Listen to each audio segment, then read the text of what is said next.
Haji, saya sudah jualan di pinggir jalan, tetapi kenapa masih sepi, Mas Haji? Itu bagaimana? Padahal saya sudah melakukan berbagai hal. Nah, menurut Anda sudah sesuai, tetapi mindset orang di pinggir jalan, mindset orang yang lewat, maksud saya itu tidak sesuai dengan ekspektasi Anda. Kenapa bisa demikian? Inilah penyebabnya.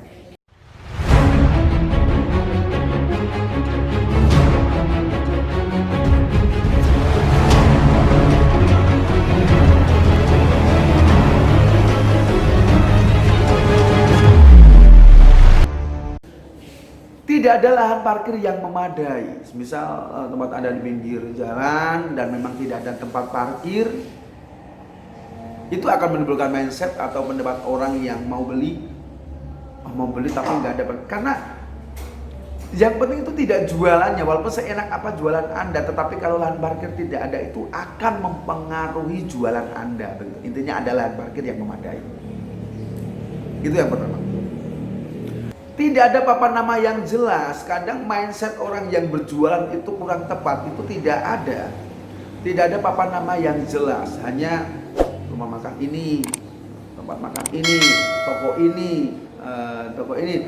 Tidak ada papan nama yang jelas. Jadi kalau bisa buatkan papan nama toko Anda jualan apa itu dengan kata-kata yang menarik. Karena kata-kata menarik itu termasuk hypnotic writing, kata-kata yang membius, kata-kata yang hipnotis. Intinya buat papan jualan yang sangat menarik dan bisa membius siapa saja yang melihat, begitu.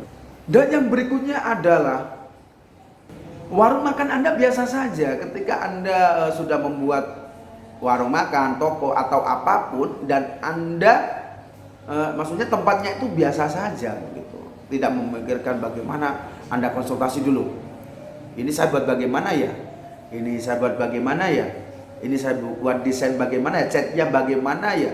Tata letaknya bagaimana ya? Karena apa? Orang jualan yang bagus salah satunya itu adalah benar-benar memperhatikan tempat jualan Anda. Bagaimana misalnya jualan warnanya merah gitu. Kalau belanja itu harus warnanya putih bersih, lampunya terang, musiknya halus, supaya mempengaruhi tempo orang yang berjalan, supaya dia betah di dalam dan memilih-milih hanya beli, begitu. Dan begitu, jangan sampai biasa saja. Usahakan desain atau tata letaknya benar-benar, view-nya harus benar-benar Anda perhatikan supaya menarik orang untuk belok dan membeli di tempat Anda. Dan yang berikutnya adalah pelayanan yang kurang memuaskan. Ingat, jualan itu sebagaimana jasa pelayanan. Jadi usahakan dia itu seperti raja. Layani dia dengan baik, walaupun Anda sedang capek, walaupun Anda sedang ada permasalahan dengan keluarga Anda, ada masalah pribadi dengan siapa saja, usahakan Anda profesional. Dan yang terpenting tadi saya sudah sebutkan, layani dengan sepenuh hati. Jangan layani yang tidak profesional, jangan emosi. Sekondisi apapun, senegatif diri Anda saat itu, energinya, bagaimanapun usahakan Anda harus profesional, melayani dengan yang baik. Dan yang terakhir adalah, sebenarnya banyak sekali ya, tapi ini saya yang terakhir saja, maksudnya yang mempengaruhi jualan pinggir jalan Anda tidak ramai. Bisa jadi Anda punya persaingan bisnis, jualan yang sama, tidak suka dengan Anda, kemudian dia mengirim guna-guna, santet atau apapun di tempat jualan Anda supaya tempat Anda sepi. Karena masalah ini tidak cuma terjadi 1 kali, 2 kali, atau 3 kali. Itu pernah saya punya klien mengatakan, dia itu jualan.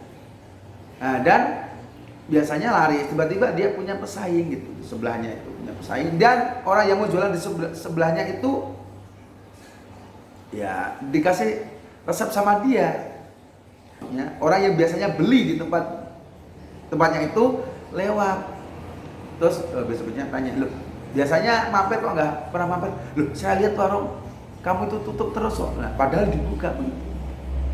Nah, itu bisa jadi memang Anda punya saingan bisnis, dan saingan bisnis itu mengirim energi negatif atau santet atau guna-guna apapun ke tempat Anda supaya tempat Anda sepi. Itu bisa jadi. Kalau ada permasalahan seperti itu, bisa konsultasikan kepada saya. Insya Allah dagangan Anda akan laris kembali. Karena saya mempunyai solusi spiritual yang insya Allah cukup baik bagi Anda. Semoga bermanfaat.